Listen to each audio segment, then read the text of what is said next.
Yeah, but it's a little bit more complicated than that. They're from El Salvador, they're illegal. Don't worry about that. There's no problem. And the idea when I saw this, that I was going to shove this like dog poop in Katie Couric's nose, you know, I'm like, oh, this is so fun. I'm like, smell the Great Society, baby. Smell it. This is what you've created. This is the stench. I know you go out to Montauk and East Hampton. Smell the stench that you've created and abetted, you elitists. So I said to Caroline, who asked a follow-up question, what did you think when you saw all the videos? And I said, oh, I thought I was looking at the Abu Ghraib of the Great Society. And the objectively neutral Washington Post reporter, Caroline, started to fight me on the phone, saying, I resent that description.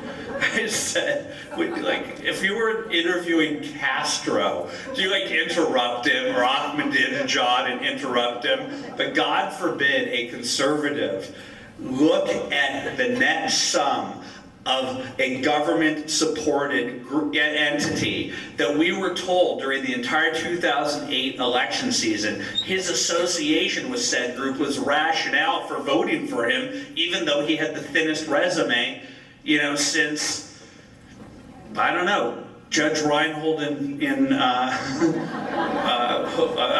what was the name of that movie? Fast Times at Ridgemont High. Working at Jolly Roger and at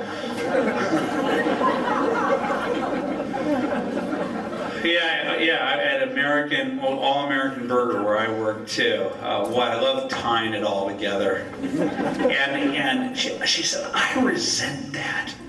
I said, what do you resent? She said, I won a Pulitzer Prize with my team at the Washington Post for the Abu Ghraib story. And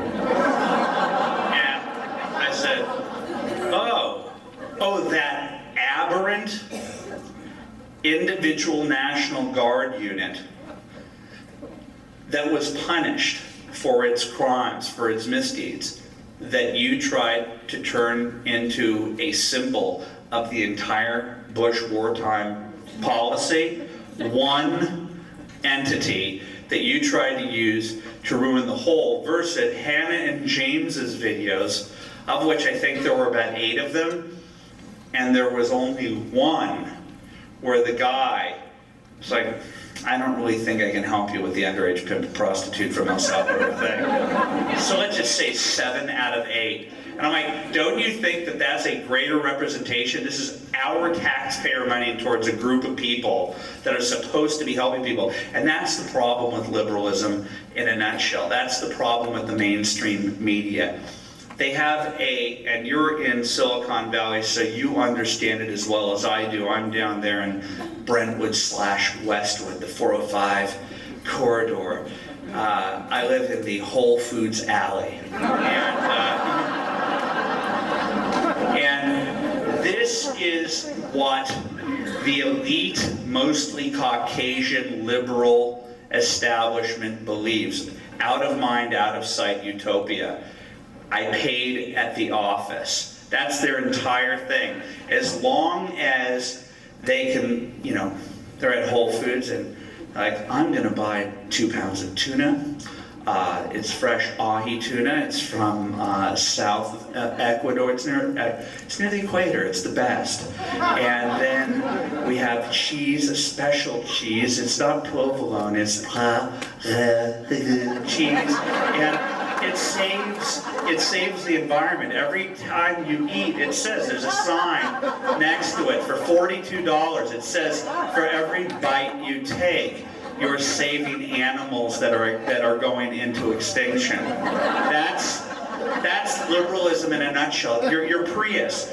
You're driving around and you're saving the world. It's like they're the most fundamentally sick and insecure freaks. And every second that they wake up, they need to have an assurance, I'm a good and sentient being trying to save the world, and therefore all I have to do is eat morsels of cheese and it will save animals. And so if I vote Democrat, it helps the minority. You know, all I have to do is say, I am against global warming. And then they implement the policies that strip us of our freedoms. They're so unbelievably stupid. The elite of the elite. And as long as they're eating their cheese, as long as they're sailing on their boats, they're drunk with their power because they're told without having to lift a finger that they're the saviors. They get awards. I promise you, if you go to Katie Couric or Charlie Gibson or Brian Williams' dens, there are humanitarian awards that you couldn't lift with bulldozers. And they honestly believe that they're saving the world. And all they have to do is eat morsels of cheese. All they have to do is say, Acorn is helping the inner city. It's helping the poor. Please explain to me, Katie, Brian, and Charlie, one thing that has happened since the Great Society in the inner city that you'd like to go and walk and show me how the life has been benefited by your hideous, freakish, Abu Ghraib of the Great Society policies. And we, the unwashed, we, the people, the conservatives, who have the temerity and the tenacity and the courage to call it what it is, an utter disaster, are called racist. So the mainstream media has created a wall between us and the inner city that says you can't even reach out to them. You can't, because we'll call you a racist. And so they'd rather party in Montauk. They'd rather have their $10 million mansions in Manhattan report on the fact that the inner city family is torn apart, 18%, marriage rate, 78 whatever percent out of wedlock marriage rate when it was 70%, intact families before the Great Society, and Daniel Patrick Moynihan predicted that stuff.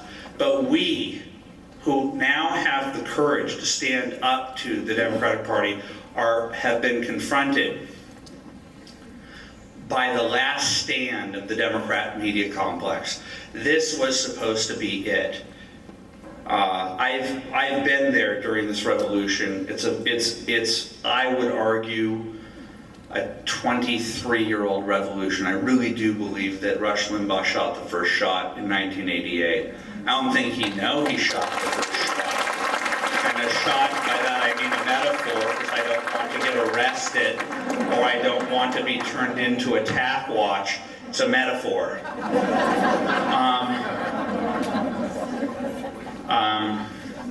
He started in 1988, and this former liberal slacker of epic proportion in the mid-1990s, through Providence, met Matt Drudge and started to work with him. I believe Matt Drudge laid the groundwork for the revolution that all of us are part of right now. And I don't think, here's how I would liken this, and let me try out some new material here.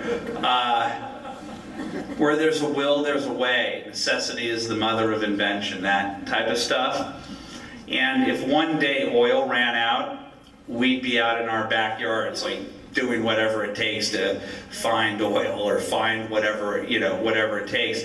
And I really do believe that Rush Limbaugh and Matt Drudge, all they did was put a mirror on the mainstream media, where every day we realized, oh my God, these people have been lying to us for purely ideological reasons, and they've been taking America and turning the goodwill of America and inverting it.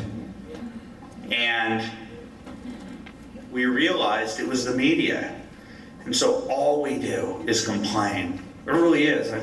How many people here have complained to me about the media since I walked through the room? I think it's all of you. What are we going to do? What are we going to do? Well, necessity is the mother of invention. And with technology, much of it created and developed in your backyard, the American people are at the forefront of transforming the media to the point where the Pinch Sulzbergers of the world, he being the person who runs the New York Times, it's a family-run company, except for the help, financial help of Carlos Slim from down there in Mexico, because he needs some extra money, because he realizes, uh-oh, our arrows are going down, our stock is going down. Same thing can be said of the ratings at CBS, at NBC, at ABC. Their news operations are waning in their impact, in their ratings. And Fox News and AM talk radio and blogs are thriving. Why is that? Could it be because we're challenging the radical leftist narrative that the mainstream media has been feeding us, not for the last 4 years or 8 years, but for the last generation or two? And that this was intentional. Read my book, Chapter 6, Breakthrough. It's the most important chapter in the book. It's the only chapter that it was like putting, I have 4 kids, it was like putting medicine in sherbet. It's what happened and how a fundamentally center-right country was taken over by a radical leftist mindset, by people who, I kid you not, fled Nazi Germany and Mussolini's Italy, the Frankfurt School, and they were cultural Marxists. And what they recognized about the United States was that anybody could come off of the boat and could make it, and that anybody could have a white picket fence, and that in a generation you could go from being the poorest person in your neighborhood to the richest person in the country. And that upward mobility and that middle-class work ethic, which was based upon Judeo-Christian values that were unique to this country, we were a gem, and we were a place where people in Nazi Germany would flee. And we, with our perception of being open to having people from other countries come here and immigration, we welcomed them with open arms. And the Frankfurt School immigrants, such as Theodor Adorno and Herbert Marcuse, and even Antonio Gramsci, came to America and recognized that in their pursuit of the utopia, an eternal international utopia, that they needed to not go after our economic pillar of capitalism. They realized that everybody was invested in the concept of capitalism because if everybody worked hard, they would get ahead, and there was no better system. So these guys figured out that the other pillar of our culture was Judeo-Christianity, and they decided to attack it. And they created cultural Marxism. And cultural Marxism is political correctness and multiculturalism that took the concept of e pluribus unum, from many one, into separating people into their different ethnic, gender, and sexual orientation categories. Well, the first people to sign up for that was the Democratic Party and academia, the radicals on campus. And Gramsci came up with this concept called the long march through the institutions. He believed in gradualism. Many people think of Marxism and they think of revolutionary Marxism. They think of, an overthrow of a country in Bolivia, the romantic Che Guevara model that Hollywood loves to portray.